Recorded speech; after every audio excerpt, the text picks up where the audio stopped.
कहानी शुरू होती है।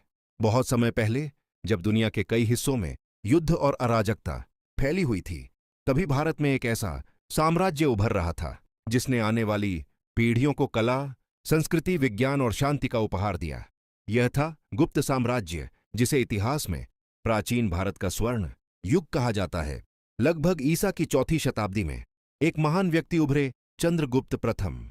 उन्होंने उत्तर भारत के कई छोटे छोटे राज्यों को एक करके एक मजबूत साम्राज्य खड़ा किया।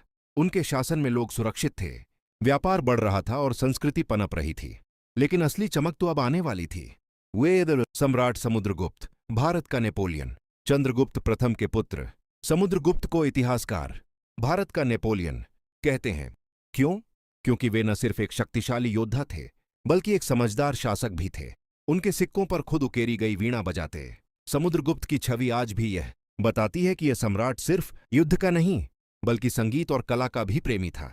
समुद्रगुप्त ने उत्तरी भारत से लेकर दक्षिण तक कई क्षेत्रों को अपने अधीन किया। लेकिन वे सिर्फ जीतते नहीं थे, वे हारने वालों को सम्मान भी देते थे। इसी वजह से कई पड़ोसी राजा स्वेच्छा से उनके मित्र और सहयोगी बने। उनके शासन में भारत सुरक्षित, संगठित और समृद्ध बन चुका था। वे चंद्रगुप्त द्वितीय, विक्रमादित्य का स्वर्ण शासन समुद्रगुप्त के बाद आए। उनके पुत्र चंद्रगुप्त द्वितीय, जिन्हें विक्रमादित्य भी कहा जाता है, उनके शासनकाल ने गुप्त साम्राज्य को वास्तविक स्वर्ण युग बना दिया। उन्होंने व्यापार को इतना बढ़ावा दिया कि भारत अरब, रोम और दक्षिण पूर्व एशिया तक प्रसिद्ध हो गया। समुद्री मार्ग विकसित हुए और भारत की सोना, मसाले, रेशम और कीमती पत्थरों की मांग बढ़ गई। इसी समय उज्जैन, पाटलिपुत्र और नालंदा जैसे शहर ज्ञान और व्यापार के मुख्य केंद्र बन गए।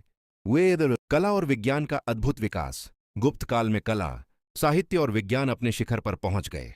एक आर्यभट्ट, दुनिया को शून्य का उपहार देने वाले महान वैज्ञानिक, उन्होंने बताया कि पृथ्वी अपने अक्ष पर घूमती है और ग्रह गोल होते हैं। 2 कालिदास, संस्कृत साहित्य के महान कवि, उनकी कृति अभिज्ञान शाकुंतलम आज भी दुनिया भर में प्रसिद्ध है। 3 अजंता की गुफाएं, सुंदर चित्र और मूर्तियां जो आज भी दुनिया को मोहित करती है। गुप्त काल की मूर्तियां इतनी सुंदर और संतुलित थीं कि आज भी उन्हें भारतीय कला का सर्वोच्च उदाहरण माना जाता है।